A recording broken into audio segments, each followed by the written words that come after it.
आज नवरात्रि का तीसरा दिन माँ चंद्रघंटा को समर्पित होता है। माँ चंद्रघंटा की अगर जातक पूजा करता है तो उसके सारे दोष मुक्त हो जाते हैं और माँ उसकी सारी परेशानियों को दूर कर देती हैं। नवरात्रि का तीसरा दिन चंद्रघंटा की पूजा की जाती है। इन्हें दूध से बनी चीज़ों का भोग लगाया जाता है। इन्हें दूध से बनी चीज़ें अति प्रिय हैं। इस दिन आपको सुबह उठकर माँ चंद्रघंटा की स्थापना करनी चाहिए और फिर इन्हें पुष्प चढ़ाने चाहिए। इन्हें कमल और गुलाब का फूल अति प्रिय है। इसके बाद इन्हें भोग लगाना चाहिए। भोग में आप दूध से बनी वस्तुओं को लगा सकते हैं। इसके बाद आरती करें और फिर माँ की कथा का पान करें। कहा जाता है कोई भी व्रत कथा के बिना अधूरा माना जाता है। कथा पढ़ने के बाद आप माँ की परिक्रमा करें और फिर व्रत के नियमों का पालन करें। हो सके तो इस दिन दान करें। ऐसा करने से आपका यश बढ़ता है और आपके शत्रुओं का नाश होता है। तो आइए इससे जुड़ी कथा शुरू करें। व्यास जी बताते हैं, एक बार महिषासुर नामक राक्षस ने स्वर्गलोक पर हमला करके देवताओं को स्वर्ग से बाहर कर दिया। उसने पृथ्वी से लेकर आसमान चारों तरफ हाहाकार मचा दिया, जिससे देवता काफ़ी ज़्यादा परेशान हो गए। उन्हें कुछ समझ नहीं आ रहा था वह क्या करें, क्योंकि महिषासुर सभी देवी देवताओं को मारना चाहता था। उसे वरदान था कि उसे कोई पुरुष नहीं मार सकता, जिस वजह से महिषासुर अपनी शक्ति में अंधा हो गया, क्योंकि उसे पता था कि कोई निर्मल स्त्री उसे कभी भी मार नहीं पाएगी और इसीलिए वह देवताओं पर अपना अधिपति स्थापित करने लगा, जिससे देवता काफ़ी ज़्यादा परेशान हुए। उन्होंने कई बार महिषासुर को हराने का प्रयास किया, पर महिषासुर बहुत ज़्यादा शक्तिशाली था, जिस वजह से देवताओं की हर बार पराजय हो जाया करती, जिससे देवता काफ़ी ज़्यादा परेशान होते और वह लोग ब्रह्मा विष्णु के पास गए। उन्होंने जब देवताओं की बात सुनी तो महिषासुर को हराने के लिए स्वयं गए। विष्णु भगवान से महिषासुर की कई वर्षों तक लड़ाई होती रही, जिसमें विष्णु भगवान हार गए, क्योंकि महिषासुर अति बलशाली था और विष्णु भगवान वहां से चले आए, जिससे सभी देवी देवता भयभीत हो गए, क्योंकि जिससे नारायण हार गए अब वह हम लोगों का क्या करेगा। किसी को कुछ समझ नहीं आ रहा था। तब विष्णु भगवान ने कहा, अब सभी अपनी अपनी ऊर्जा से इस शक्ति को प्रकट कीजिए, तभी यह महिषासुर मारा जा सकता है। जिससे सभी देवताओं ने अपना अपना तेज निकाला। तभी उन सभी देवताओं के तेज से एक सुंदर स्त्री प्रकट हुई। उस स्त्री का नाम चंद्रघंटा था, जो बहुत ही सुंदर थी। उसकी सुंदरता देखकर सभी देवता मोहित हो गए। इसके बाद विष्णु भगवान ने कहा, अब इन देवी को सभी लोग अपना अपना एक अस्त्र दीजिए। जिस पर विष्णु भगवान ने अपना चक्र, शिव जी ने अपना त्रिशूल, ब्रह्मा ने कमल, इंद्रदेव ने अपना वज्र, एक एक करके सभी लोगों ने अपने अस्त्र की प्रतिमा उनको दे दी। इसके बाद उन्होंने देवी से प्रार्थना की, हे देवी आप महिषासुर का वध कीजिए। महिषासुर अति क्रोधी और पराक्रमी है, वह बलशाली है, उसके मस्तक पर अहंकार सवार है। वह अभी देवताओं और देवियों को कुछ नहीं समझ रहा। अब आप ही हैं जो हमें उस महिषासुर से मुक्ति दिला सकती हैं। देवताओं की ऐसी स्तुति करने पर देवी बोली, आप लोग चिंता ना करें, मैं उस महिषासुर का वध करूंगी और आप लोगों को उसके अधिपति से मुक्त कराऊंगी। यह सुनकर वह सभी देवी देवता काफ़ी ज़्यादा प्रसन्न हुए। इसके बाद एक शेर पर सवार होकर माँ घंटा वहाँ से चली आई। उनका तेज ऐसा था जो चारों तरफ फैल रहा था। उनके तेज और उनकी हुंकार से देवता से लेकर राक्षस भी काफ़ी ज़्यादा भयभीत थे। जहाँ उनकी हुंकार देवताओं को प्रसन्नता दे रही थी, वहीं राक्षसों में एक तरह का डर पैदा कर रही थी। जिस पर महिषासुर ने कहा, पता लगाओ ये कौन स्त्री है जो इस तरह हुंकार रही है, किसका दुस्साहस है। जिस किसी ने ये दुस्साहस किया हो उसे मेरे पास लाओ। यह सुनकर एक राक्षस उस स्त्री का पता करने गया। जब वह वहां गया तो उसने देखा एक देवी सिर पर सवार होकर बैठी हुई हैं। उनका तेज चारों लोकों में फैल रहा है और वह ठठाके लगाकर जोर जोर से हंस रही हैं। उनके हंसने की आवाज़ से ही वह राक्षस वहीं पर मरकर भस्म हो गया। जब राक्षस कई देर तक लौटकर नहीं आया तो महिषासुर काफ़ी ज़्यादा हैरान हुआ। उसने दूसरे राक्षस को भेजा तो वह भी उसका वही हाल हुआ, जिससे महिषासुर काफ़ी ज़्यादा परेशान हो गया और स्वयं वहां पहुंच गया जहां पर देवी बैठी हुई थी। देवी को देखकर महिषासुर उन पर मोहित हो गया, क्योंकि उनकी सुंदरता बहुत ही मनमोहक थी। चंद्रघंटा ने जब महिषासुर को देखा तो उनकी आंखों में क्रोध झलक गया। उन्होंने कहा, हे महिषासुर, चला जा यहाँ से, या तो मुझसे युद्ध लड़, क्योंकि मैं तेरा सर्वनाश करने यहाँ आई हूँ। यह सुनकर महिषासुर जोर जोर से हंसने लगा और बोला, हे सुंदरी, तू मेरा सर्वनाश नहीं कर सकती है। मैं तो तुझे अपनी अर्धांगिनी बनाना चाहता हूँ।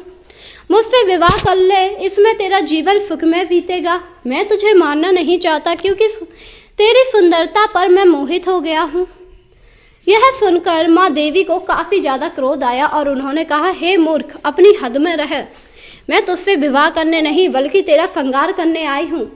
यह सुनकर महिषासुर काफ़ी ज़्यादा परेशान हो गया, क्योंकि वह देवी को मारना नहीं चाहता था और उसने कहा, मैं आपको हानि नहीं पहुंचाना चाहता, क्योंकि मैं आपसे विवाह करना चाहता हूं।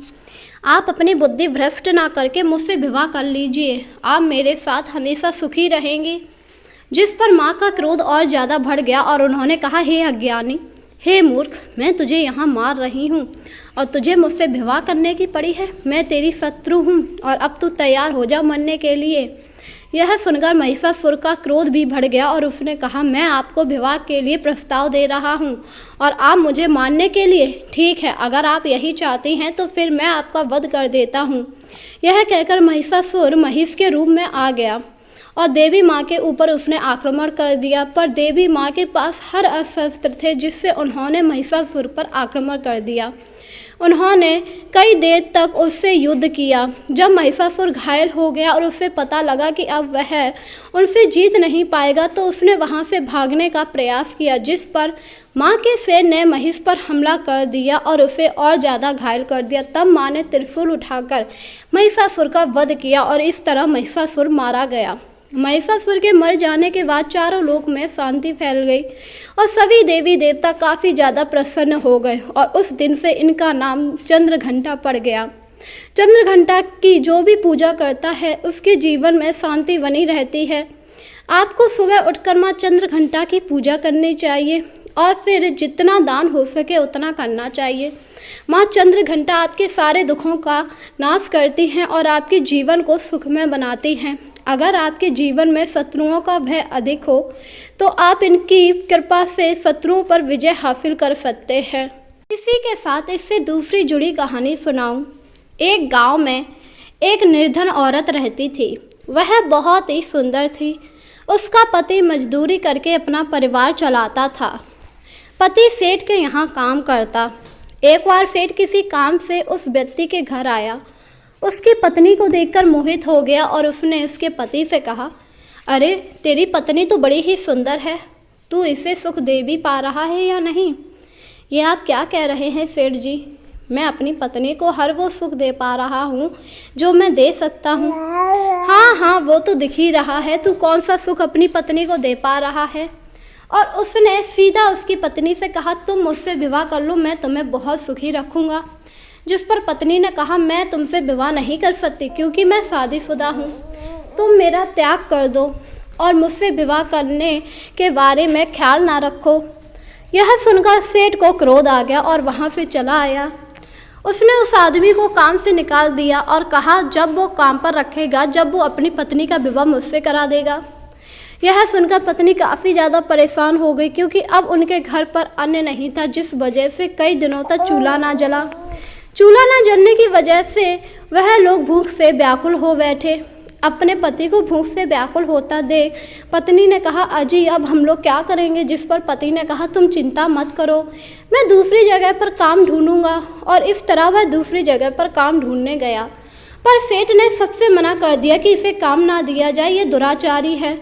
यह सुनकर आदमी काफ़ी ज़्यादा परेशान हुआ और घर लौट आया। उसकी पत्नी ने कहा, क्या हुआ, आपको काम नहीं मिला? जिस पर व्यक्ति ने सारी बात बताई। अब वह औरत काफ़ी ज़्यादा दुखी हो गई, उसे कुछ समझ नहीं आया। वह रोजाना दुर्गा माँ के मंदिर जाकर पूजा किया करती और अपनी दुखी वृद्धा को लेकर मंदिर गई। मंदिर में आने के बाद उसने अपनी सारी व्यथा माँ को सुनाई और कहा, हे माँ, अब आप ही हैं जो हमारी रक्षा कर सकती हैं। वो पापी दुराचारी मेरे पीछे पड़ गया, जबकि आपको तो पता ही है मैं शादीशुदा हूँ और अपने पति से बहुत प्रेम करती हूँ। मैं अपने पति के सिवा किसी अन्य को देख भी नहीं सकती। अब आप ही हैं जो हमारी रक्षा कर सकती हैं। तभी वहाँ पर सेठ आया। सेठ की नज़र जब उस औरत पर पड़ी तो उसने कहा, अरे तुम इस मंदिर में क्या कर रही हो? ये दुर्गा माँ का मंदिर है और मैं यहाँ रोज़ाना पूजा करने आती हूँ। ये तो बहुत अच्छी बात है। अब जब तुम मिल ही गई हो तो चलो मुझसे विवाह कर लो। नहीं, मैंने तुम्हें उस दिन भी मना किया कि मैं तुमसे विवाह नहीं करूँगी, तो क्यों मेरे पीछे पड़ गए हो? जिस पर सेठ ने उस औरत के साथ ज़बरदस्ती करनी चाहिए। स्त्री काफ़ी ज़्यादा परेशान हुई और दुर्गा माँ के चरणों में गिरकर याचना करने लगी, हे दुर्गा माँ, मेरी रक्षा कीजिए, वरना ये दुराचारी मेरा अपमान कर देगा। अगर ऐसा हुआ तो मैं सती हो जाऊंगी आपके मंदिर में। अब आप ही हैं जो मेरी रक्षा कर सकती हैं इस पापी से। दुर्गा माँ ने जब यह सब देखा तो उन्हें काफ़ी ज़्यादा क्रोध आया और तभी अचानक उस औरत के हाथ पर त्रिशूल आके गिरा।